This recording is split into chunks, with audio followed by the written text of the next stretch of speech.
بسم اللہ الرحمن الرحیم۔ السلام علیکم۔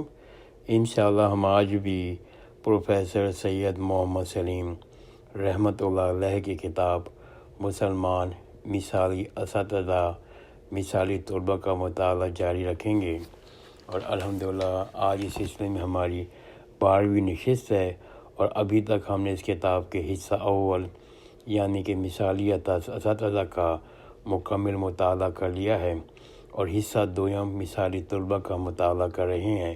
اور حصہ دوم میں ہمارا پہلا جو باب ہے تحصیل علم، اس کا مطالعہ کر رہے ہیں، اور ٹاپک ہے علم کی قدر و اہمیت۔ علم کی قدر و اہمیت۔ ان تعلیمات کے پروردہ ایک مسلمان علم کا قدردان ہوتا تھا۔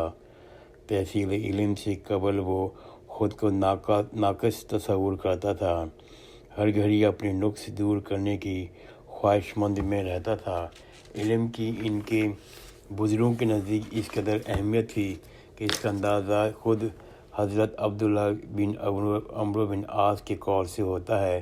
وہ فرماتے ہیں، دو چیزوں نے زندگی کو میرے لیے مرغوب بنا دیا ہے، ایک صادقہ احادیث کا وہ مجموعہ جو انہوں نے خود تیار کیا تھا، دوسری ومسیت، یہ ایک باغ تھا جو میرے والد نے راہ خدا میں صدقہ کیا تھا۔ ہشام بن عروہ کا بیان ہے کہ یوم حرہ، جس دن حجاج نے مدینہ میں حملہ کیا تھا، اس دن میرے والد صاحب عروہ بن زبیر کا سارا کتب خانہ جل گیا تھا۔ بقیہ ساری زندگی وہ اپنی کتابوں کو یاد کر کر کے غمزدہ رہتے تھے۔ وہ کہتے تھے، کاش اہل عیال اور مال و دولت کی جگہ میری کتابیں محفوظ رہتیں۔ باب دوم، شوق علم۔ رسول اللہ صلی اللہ علیہ وآلہ وسلم کی صحبت اور معیت ایک دائمی درسگاہ تھی، جس سے صحابہ کرام فیض یاب ہوتے تھے۔ فجر کی نماز کے بعد آپ مسجد نبوی میں ایک ستون سے کمر لگا کے بیٹھ جاتے تھے اور سوال کرنے والوں کے جواب دیتے تھے۔ یہ اپنی نوعیت کی ایک منفرد درسگاہ تھی، وہاں ہر وقت علم کی چرچا رہتا تھا۔ ہر صحابی کی خواہش ہوتی تھی کہ وہ آپ صلی اللہ علیہ وآلہ وسلم کی صحبت سے جدا نہ ہو، مگر زندگی کی ضروریات اور دوسرے کام کاج کی وجہ سے اس محفل سے جدا ہونا پڑتا تھا۔ ایسی صورت میں بعض صحابہ کرام رضی اللہ تعالیٰ عنہ نے یہ طریقہ اختیار کر رکھا تھا کہ دو اشخاص باہم مل کے یہ طے کر لیتے تھے کہ ایک شخص دن بھر حضور کریم صلی اللہ علیہ وآلہ وسلم کی صحبت سے فیض یاب ہوگا اور دن بھر کی باتیں اپنے رفیق کو بتا دے گا۔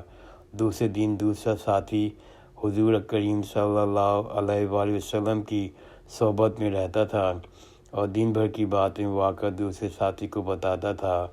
حضرت عمر رضی اللہ تعالیٰ عنہ فرماتے ہیں، ایک دن میں دربار رسالت میں جاتا تھا اور دوسرا دن میرا رفیق جاتا تھا۔ صحابہ کرام کا یہی شوق علم تابعین کو منتقل ہوا اور بعد کی نسلوں کو منتقل ہوا۔ شوق علم کا اندازہ یحییٰ بن یحییٰ مسعودی اندلسی کے واقعے سے لگایا جا سکتا ہے۔ وہ اندلس سے چل کر مدینہ رسول صلی اللہ علیہ وسلم میں امام مالک کی درسگاہ میں آئے۔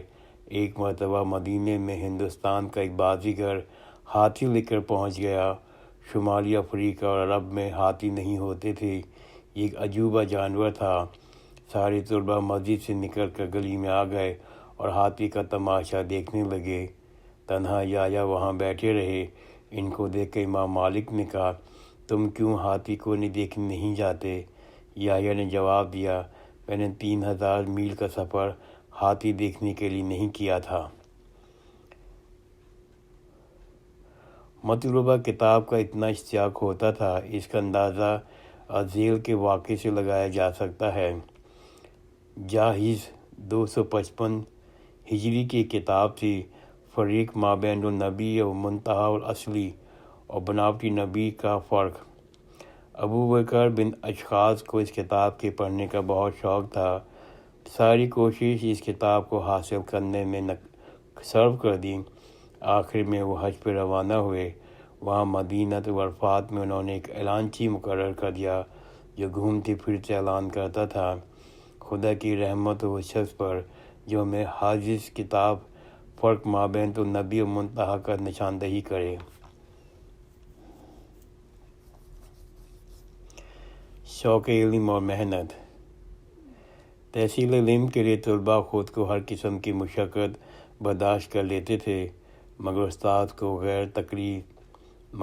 کو غیر ضروری تکلیف دینا پسند نہیں کرتے تھے۔ حضرت عبداللہ بن عباس رضی اللہ تعالیٰ عنہ بیان کرتے ہیں، میں طلب حدیث میں بعض انصاریوں کے دروازے پر گرمی کی شدت میں بیٹھا رہتا تھا کہ کب صاحب خانہ باہر نکلتے ہیں تاکہ میں ان سے حدیث دریافت کروں۔ میں اگر دروازے کھٹکھٹاتا تو صاحب خانہ باہر نکل آ سکتے تھے، مگر مجھے ان کے آرام کا خیال رہتا تھا۔ میں چاہتا تھا کہ خود ہی باہر نکل کے آئیں اور خوش دلی سے مجھے حدیث بتائیں۔ حضرت امام محمد بن مسلم بن شہاب ظہری رحمۃ اللہ علیہ کا شوق کا یہ عالم تھا۔ وہ مدینے میں ایک انصاری کے در پہ جاتے تھے، ہر شخص سے رسول اللہ صلی اللہ علیہ وسلم اور اصحاب رسول اللہ صلی اللہ علیہ وسلم کے حالات کے متعلق ایک بات بھی ان سے معلوم ہو تو دریافت کرتے تھے، حتیٰ کہ کم سن بچیوں سے بھی دریافت کرتے تھے۔ امام شافعی رحمۃ اللہ ایک مرتبہ مسجد عمروں میں درس دے رہے تھے۔ مہویت کا یہ عالم تھا کہ اس وقت دھوپ آ گئی، مگر نہ استاد نے خیال کیا نہ شاگردوں نے پرواہ کی۔ شیخ عبداللہ محدث دہلوی 1052 ہجری اپنے دور طالب علم کے واقعات میں بیان کرتے ہیں، گھر سے مدرسہ 2 میل کے فاصلے پر تھا۔ سردی گرمی دن میں 2 مرتبہ پیدل چل کر مدرسے جاتا تھا۔ صبح کے وقت ابھی خاصا اندھیرا ہوتا تھا اور میں مدرسہ پہنچ جاتا تھا، چراغ روشن کر کے اس کی روشنی میں پڑھنے بیٹھ جاتا تھا۔ فجر سے قبل تدریس۔ ابو اسحاق گرزونی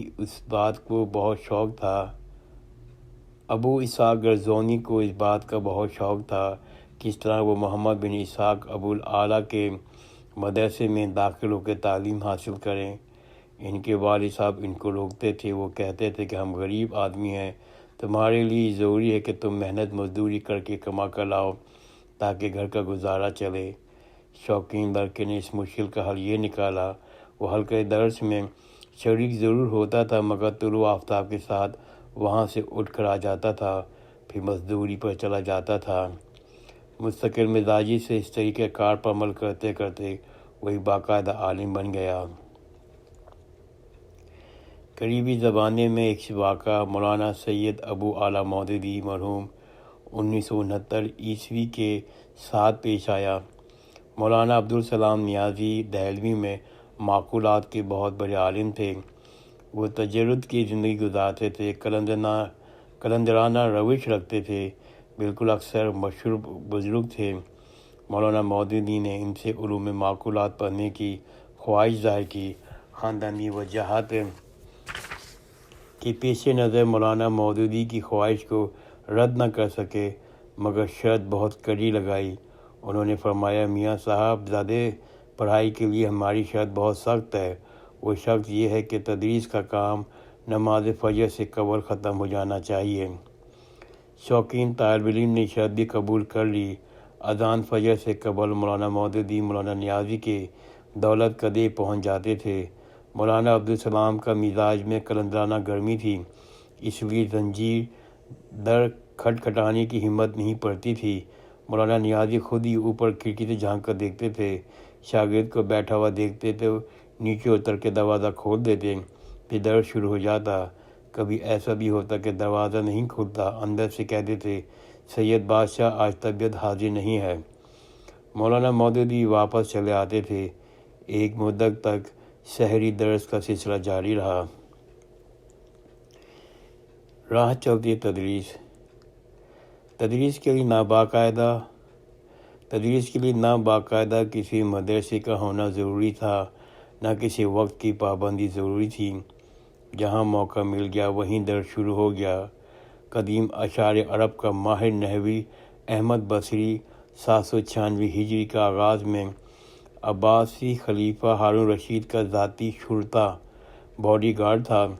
ہارون رشید نے اپنی بیٹے امین اور مامون کو تعلیم کے لیے مشہور قاری اور نحوی عبدالحسین علی بن حمزہ قصائی کو مقرر کیا تھا۔ احمد کی ڈیوٹی یہ تھی کہ وہ قصائی کو باہر سے اندر لائے اور محل سرائے میں داخل کرے۔ اسی طرح جب وہ جائے تو اس کو محل سرائے سے لے کر ڈیوری کے باہر چھوڑ دے۔ اس مختصر سے وقت میں احمد کو اپنا شوق علم کی تکمیل کی مناسب موقع نظر آیا۔ قصائی نے بھی ہمت افزائی کی اور آتے جاتے قصائی کو اس کی پڑھانا شروع کر دیا۔ دن بھر یہ سبق جاری یاد کر لیتا تھا۔ اس طرح بتدریج وہ نحو و ادب کا امام بن گیا۔ ایک وقت وہ بھی آیا جبکہ وہ اپنے استاد کی جگہ ہارون کے بچوں کو معلم بن گیا۔ مشہور عالم ابو صبغی رنگریز تھا۔ ان کے گھر پر کپڑے رنگے جاتے تھے۔ رنگ کارخانے میں ہی طالبان علم جمع ہو جاتے تھے۔ وہاں حدیث کا درس شروع ہو جاتا تھا۔ کارخانے کے باہر میدان میں ابو عبداللہ بن یعقوب حاضر مجموعہ کو وعظ دیتے تھے۔ ہندوستان میں بھی ایسے شوقین طالب علم کی مثالیں ملتی ہیں۔ مولوی نذیر احمد دہلوی کالج میں طالب علم تھے۔ ان کی خواہش تھی کہ خارج النصاب کتاب استاد مولانا مملوک علی مدرس دہلوی کالج سے پڑھنا چاہیے۔ انہوں نے استاد کے سامنے اپنی خواہش کا اظہار کر دیا۔ مولانا مملوک علی نے فرمایا، تدریس کے لیے میرے پاس کوئی وقت باقی نہیں، البتہ گھر سے کالج کا وقت بچا ہے۔